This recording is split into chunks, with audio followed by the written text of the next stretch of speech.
Vamos lá então, pessoal. Pelas minhas contas, eu acho que é o vídeo 7 de Rousseau. Vamos lá. Beleza? Então nós vimos aqui que a vontade geral, nós temos que pensar a vontade geral enquanto sujeitos coletivos, e não enquanto sujeitos privados perseguindo os nossos interesses egoísticos. Beleza? Outra questão importante, eu queria destacar, é que na perspectiva de Rousseau, a vontade geral ela tem um poder absoluto. Tá? Inclusive, muitos comentários, muitos estudiosos de Rousseau, entendem que aí o Rousseau ele acaba caindo por quase uma democracia radical, ou quase um totalitarismo democrático. Por quê? A vontade geral em Rousseau tem um poder absoluto. A vontade geral sempre poderá alterar as leis, qualquer delas. Então não há limites, inclusive normativos, à vontade geral. Tem aqui uma notinha de rodapé número 3, eu acho que eu esqueci de falar. Ah, tá.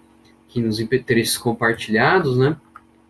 O Rousseau parte do pressuposto de que existe um consenso mínimo, básico, essencial de interesses. Os nossos interesses particulares serão exercidos nos limites das leis, que por sua vez representam esses interesses fundamentais compartilhados, que é a vontade geral. Tá? Voltando então, que é uma perspectiva, um aspecto muito debatido e muito discutível em Rousseau, é justamente essa noção que a vontade geral ela tem um poder absoluto. Tá? A vontade geral ela não está submetida a nenhuma lei prévia, podendo alterar qualquer lei. É como se nós estivéssemos sempre em um estado latente de poder constituinte originário. Ou seja, não há leis superiores à vontade geral. A vontade geral pode mudar qualquer lei a qualquer momento, ok? Então, o povo é sempre senhor de mudar suas leis, mesmo as melhores. Não há e nem pode haver alguma espécie de lei fundamental obrigatória para o corpo do povo, nem mesmo o contrato. Surge então aqui a própria ideia da noção de suicídio democrático. A democracia, na perspectiva de Rousseau, é um regime tão livre, nós somos tão livres, inclusive para decidir o fim de nós mesmos, enquanto corpo político. Tá? Então, não pode haver e não há nenhuma espécie de lei obrigatória para o corpo do povo, nem mesmo o contrato. Então, a vontade geral pode decidir sobre qualquer coisa, até mesmo sobre as melhores leis. Tá? A vontade geral, então, o seu sentido subjetivo é expressa pela vontade da maioria, tá?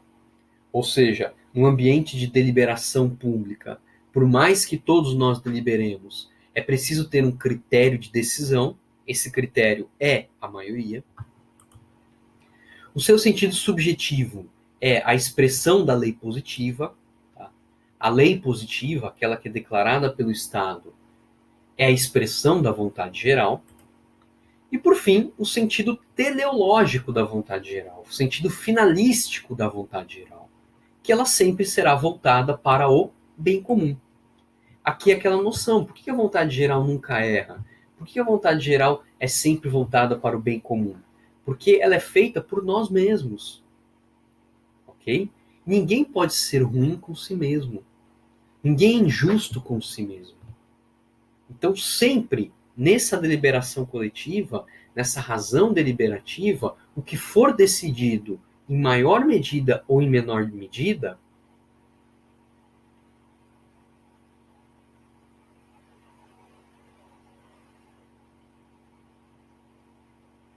travou? Portanto, voltando, a vontade geral ela é sempre útil, ela é sempre para o bem coletivo, ela é sempre justa. Por quê? Nesse processo de deliberação coletiva, nessa razão deliberativa, qualquer decisão, em alguma medida, sempre será para o bem comum. Por quê? Porque todos nós, cidadãos, participamos, todos nós podemos colocar os nossos argumentos e todos nós deliberamos. E fizemos isso sempre pensando naqueles interesses fundamentais compartilhados. Qualquer decisão que sair daí pode ser mais ou menos, mas ela sempre será voltada para o bem comum. Tá? Por isso que ela sempre será justa.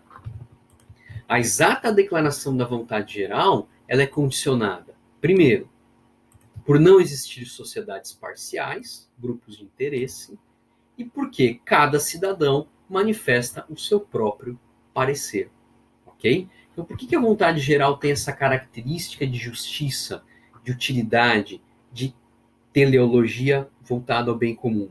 Porque não existem sociedades parciais, tá? Na deliberação coletiva, eu não estou ali representando um grupo, eu estou representando o interesse público, tá? E cada cidadão manifesta, sem representantes, o seu próprio parecer. Isso, lembrando, na feitura, na confecção das leis.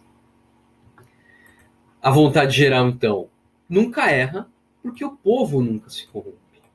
Mas o povo pode ser iludido, segundo Rousseau. Então, a vontade geral erra quando surgem associações particulares. E estas iludem o povo. O Rousseau, então, ele é radicalmente contra a existência de corpos intermediários entre o povo e a vontade geral. A única forma de decidir a vontade geral é pelo cidadão diretamente, sem partidos, sem corporações, sem deputados, sem senador, sem nada. A partir do momento, na visão do Rousseau, que você coloca um corpo intermediário, alguém ou algo entre o cidadão e a vontade geral, não é mais a vontade do cidadão. É a vontade desse corpo intermediário. Então, tudo cai por água abaixo. Nós não seremos mais livres, porque nós não colocaremos as próprias leis a nós mesmos. Ok? Espero que esteja entendendo. Rousseau é um autorzinho mais complicadinho. Então, a vontade geral nunca erra, porque o povo nunca erra. O povo nunca se corrompe. Nunca se corrompe em que sentido? Partindo do pressuposto em que esse povo, em que esse cidadão, está deliberando, buscando sempre o bem público. Ok? Porém, se nós tivermos algum corpo intermediário, partidos, sindicatos, deputados, etc., não será mais o nosso interesse, mas o interesse desse corpo intermediário. Características importantes, então, da vontade geral. Ela é sempre geral e abstrata, ou seja, ela é sempre para todos.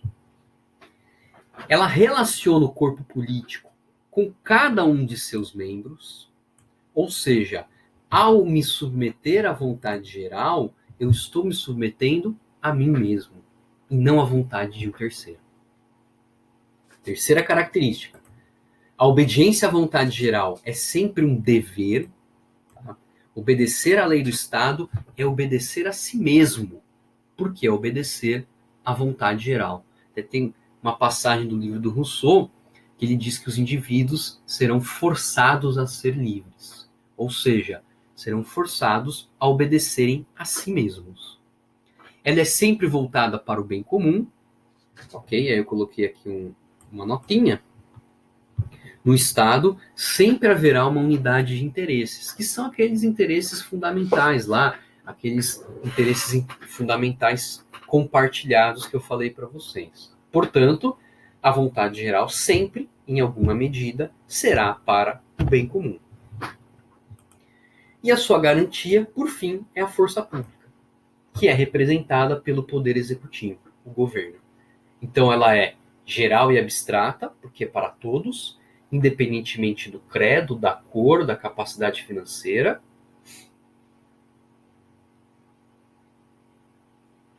Então, ela é geral e abstrata, porque ela se aplica para todos, independentemente da classe, da raça, do credo religioso. Ela é o elemento que relaciona o corpo político com cada um de seus membros, ou seja, ao me submeter à vontade geral, eu não estou me submetendo a uma vontade de um terceiro, mas sim à minha própria vontade. A obediência à vontade geral é sempre um dever, tá? Ela é sempre voltada para o bem comum, como nós já vimos, e a sua garantia é justamente a força pública exercida pelo Poder Executivo. Temos então que o pacto social ele dá vida ao corpo político, enquanto a legislação movimenta esse corpo político. Beleza? Lembrando que essa legislação quem faz são os cidadãos diretamente. Finalidades então da lei: promover a liberdade civil, ou seja, viver submetido apenas àquelas leis postas por cada um de nós.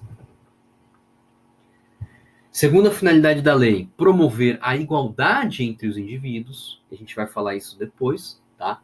A igualdade aqui, nós temos dois aspectos. É a igualdade tanto do ponto de vista de igual submissão às leis são para todos, mas como também a igualdade em poder participar daquela deliberação pública que nasce à vontade geral. Ok? Ela tem esse duplo aspecto. E por fim, a finalidade da lei é justamente promover o bem comum. Como nós vimos, se a lei é feita por nós mesmos, ninguém é mal consigo mesmo. Então, sempre ela será voltada para o bem, para a justiça. Ok? Parei aqui e a gente retoma no próximo